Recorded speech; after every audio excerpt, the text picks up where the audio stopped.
Kasunod ng direktiba ng Pangulo na iprioridad ang pagpapababa sa singil ng kuryente, agad umaksyon ang Kongreso. Ano naman kaya ang reaksyon ng mga consumer hinggil dito? May report si Camille Gonzalez, live. Camille? Sofia, hinihingi nga natin ang saloobin ng mga consumer tungkol sa panukalang alisin ang system loss charges at ipatupad ang VAT exemption sa singil sa kuryente. Kasama na riyan ang isinusulong sa Kamara na income tax exemption para naman sa mga kwalipikadong empleyado at maliliit na negosyo. Matagal nang nagtitinda sa palengke si Tatay Ricky. Kaya daman niya ang biglaang pagtaas ng presyo ng kuryente na aniya ay dagdag pasanin sa tulad niyang nagrerenta lang ng pwesto. Siyempre, lalo na ngayon, napakahirap po. Laki na itinaas ng kuryente. Yung dati kong binabayaran na konsumo na 500, ngayon naging 1,000, 1,500. Dagdag pa ni Tatay Ricky, dahil dito, nahihirapan siyang mag-budget ngayon dahil nakaaapekto rin ito sa kanyang puhunan.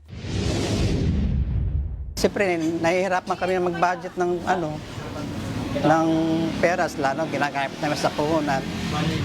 Siyempre, ganun, mahirap. Siyempre, gusto ko mawala yung... Ayon sa ikalimang State of the Nation address ni Pangulong Ferdinand R. Marcos Jr., prioridad ng administrasyon ang pagpapababa ng singil sa kuryente. Nakatutok ito sa pagtanggal ng system loss charges at 12% value-added tax na mas lalong nagpapabigat sa mga consumer.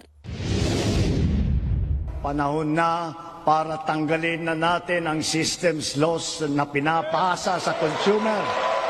Pinapasa ito sa consumer at kinakarga sa bill na pinapatungan pa ng value-added tax.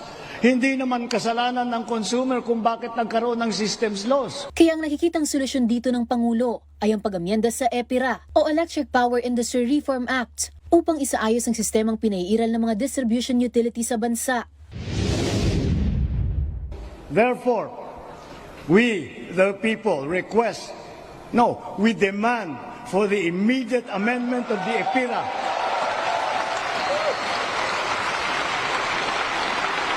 And to prohibit charging systems loss against consumers, including the value-added tax thereon.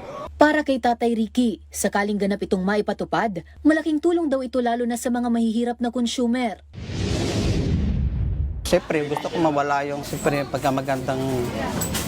maganda yung pagmamalakad ng Pangulo. Gusto namin si mahihirap siyempre. Maganda, matutuwa naman kami. Walang problema, parang aalawan yung namin.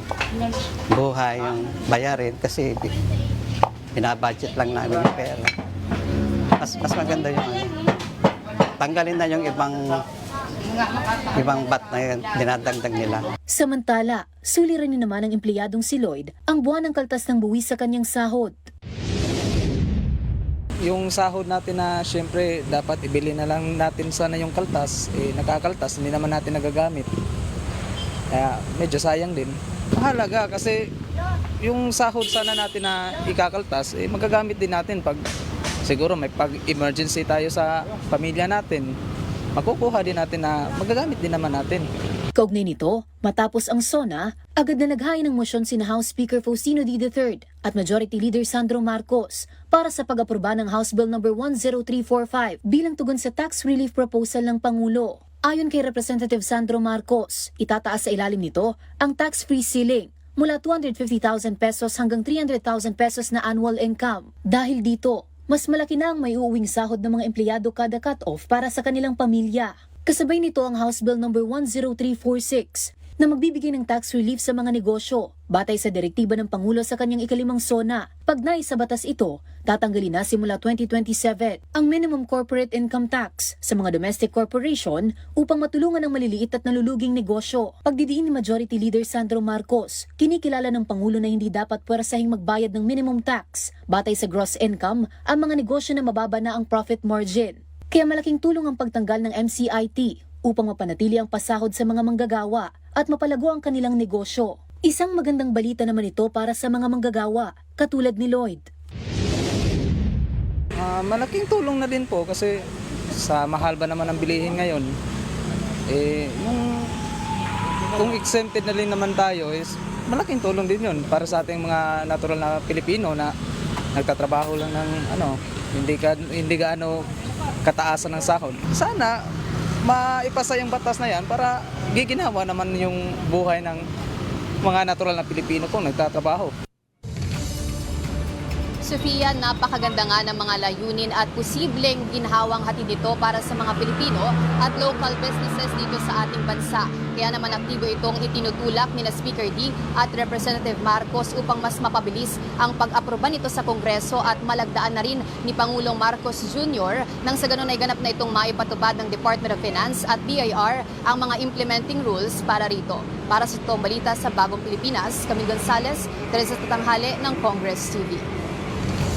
Maraming salamat, Camille Gonzalez.